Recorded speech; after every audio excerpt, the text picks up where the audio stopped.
stars are brightly shining. It is the night of our dear Saviour's birth.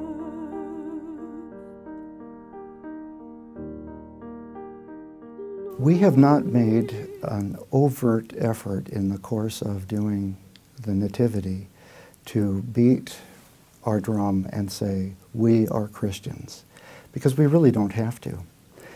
People come in and they see the evidences of our worship of Christ in the artwork that is being displayed, in the artwork that's all around the building, in the nativity scenes, the live nativity scene and all of the other nativity scenes that are being shown, and in the beautiful religious music that we sing.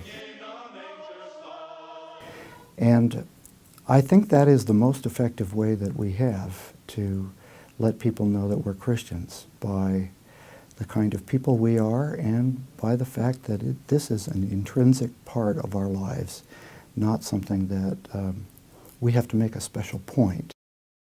It was suggested that we do this, and you know, I had a lot of reservations at first because, for one thing, there were other stakes in the region who had done it, and I knew that it could be a great deal of effort for a lot of people.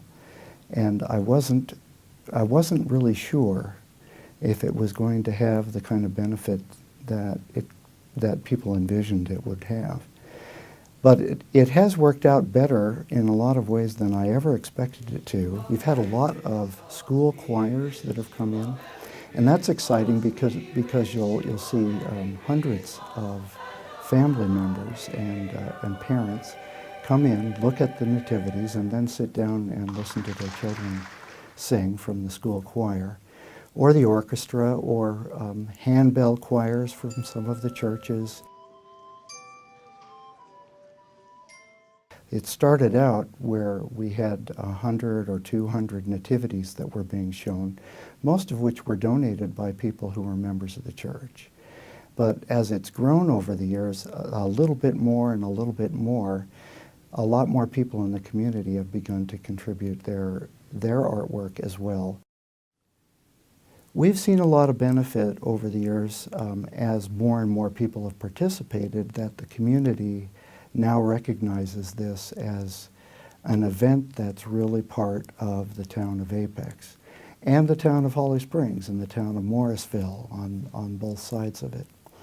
And because we have more participation from groups in the community and they're coming in, they start to ask ahead of time, is it going to happen this year? And people begin to anticipate it, and we no longer have to beat the bushes at all or beat the drum to have people come. This last year, I think we hit our peak at about 7,500 visitors. The public affairs side of it has really emphasized, rather than making a splash in the media, it's emphasized bringing in members of the community and developing relations with them. We have a community leaders luncheon always on the Thursday of the event. We had 5 mayors come to it this last time from the small communities in the area, and they really had a great time, and they plan to come back the next year.